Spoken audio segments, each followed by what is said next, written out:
नमस्कार विद्यार्थी मित्रांनो, माझं नाव अभिषेक ठिगळे, एज्युकल्चर मध्ये तुमच्या सगळ्यांचं स्वागत आहे। तर MPSC question of the day त्याच्यामधला आज दुसरा प्रश्न आपण बघतोय।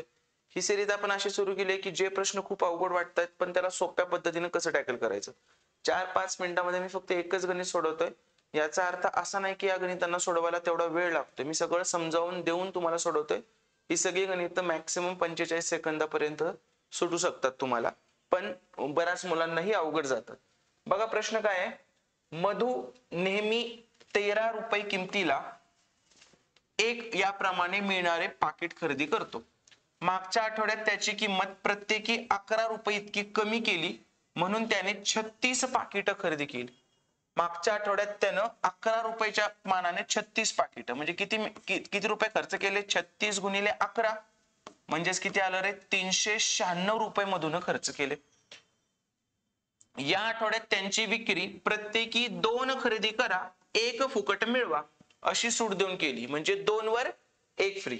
तर काय विचारलंय, आताच्या आठवड्यात खरेदी करण्याऐवजी मागच्या आठवड्यात पाकिटी खरेदी केल्यामुळे मधुने मोजलेली जादा रक्कम सांगायचे। मला सांगा काय होतं, या आठवड्यातलं काय, मागच्या आठवड्यात तर त्याने एवढे पैसे खर्च केले, या आठवड्यात काय 2 खरेदी केलं की 1 त्याला फुकट मिळत होतं, म्हणजे 2च्या बदल्यात त्याला किती मिळत आहेत, 3। 2चा रेट काय, एकाचा रेट काय होता 13 रुपये, हा तर नंतर ऑफर वाला रेट आहे ना। या आठवड्यात ऑफर नाहीये, वेगळी ऑफर आहे, रेट 13च आहे, पण ऑफर काय आहे, 2 खरेदी करा 1 मिळवा।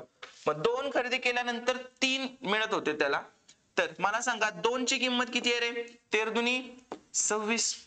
2 ची किंमत किती आहे, 26। आपल्याला खरेदी किती करायची आहेत, 36 खरेदी करायची आहेत। मग 36 खरेदी करायला ह्याला किती गुणायला लागेल, 12 न, म्हणजे किती होते 36।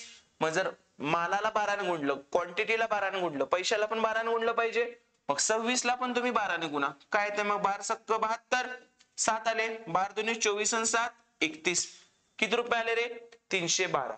मागच्या आठवड्यात 36 पाकिटांसाठीच त्याने किती रुपये मोजलेले, 396 मोजलेले, आणि या आठवड्यात 36 पाकिटांसाठी त्याने किती मोजले, 312। दोन्हीकडे ऑफर वेगवेगळ्या होत्या, मागच्या वेळी 11 रुपये दर होता, यावेळी 2 वर 1 फ्री होतं, म्हणजे 2 घेतले की 3 मिळायचे। मग 2 घ्यायला 26 रुपये लागायचे, 26 रुपयात 3 मिळायचे त्याला।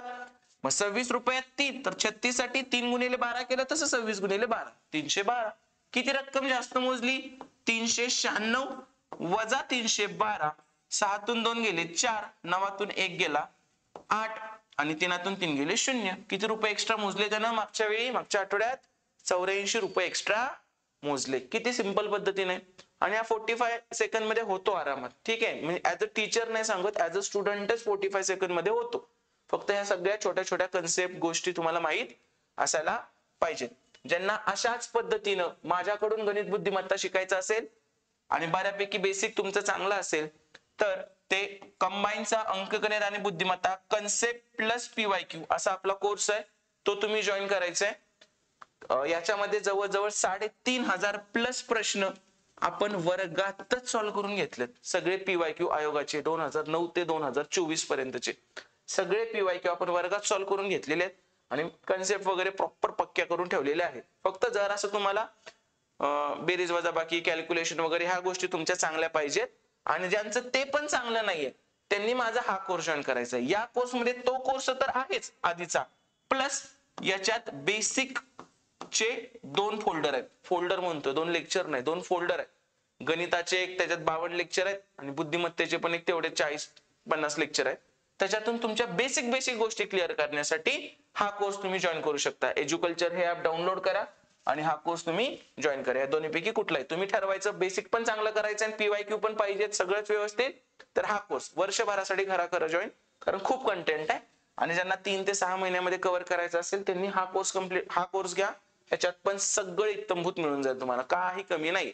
फक्त जरा बऱ्यापैकी चांगला आहे त्यांच्यासाठी हा कोर्स ठेवतोय मी, आणि ज्यांना पूर्णच करायचं वर्षभरासाठी त्यांनी हा कोर्स करा, ओके। आणि तरीही तुम्हाला काही शंका आल्या तर हा माझा नंबर आहे, याच्यावर तुम्ही मला कधीही कॉल करू शकता आणि गणित बुद्धिमत्ताचे डाऊट विचारू शकता। धन्यवाद।